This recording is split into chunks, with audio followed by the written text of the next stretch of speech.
بسم اللہ الرحمن الرحیم۔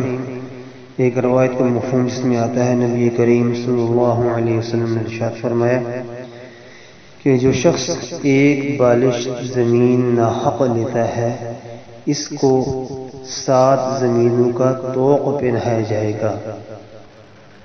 اس بات کو سمجھیں، حقوق العباد کے حوالے سے ہے۔ اگر کسی کی زمین پر ناجائز ایک بالش بھی قبضہ کیا ہے تو 7 زمینوں نیچے تک اس کا یعنی ہار بنا کر دن قیامت کے اس کے گلے میں ڈال دیا جائے گا، اور وہ انسان کو بوجھ اور شرمندگی سب کے سامنے اٹھانا پڑے گی دن قیامت کے، جب ساری دنیا کے سامنے انسان موجود ہوگا۔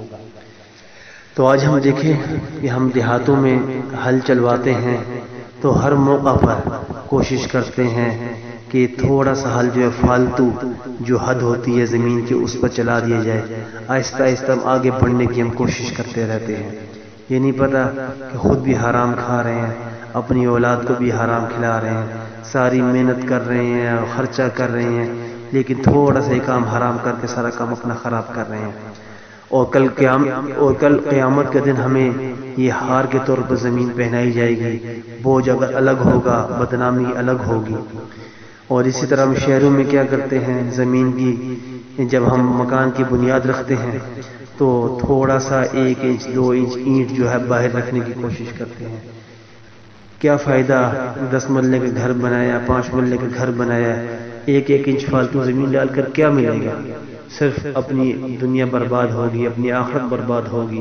اسی گھر میں ہم نے کل ذکر اذکار بھی کرنے ہیں، نمازیں بھی پڑھنی ہیں، قرآن بھی پڑھنا ہے، تو کیا وہ قبول ہوگا پھر ہمارا؟ اس کی حیثیت کیا ہوگی؟ اس کا جواب اپنے ضمیر سے لینا ہے۔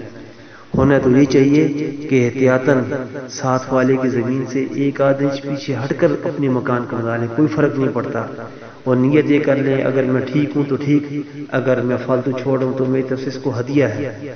تو یہ جب نیت کریں گے، اللہ جو جگہ موجود ہوگی اس میں برکت دے گا، دنیا بھی سنورے گی، آخرت بھی سنور جائے گی۔ اللہ ہم سب کو صحیح طور پر اپنی نیتیں درست کر کے اعمال کرنے کی توفیق نصیب فرمائے۔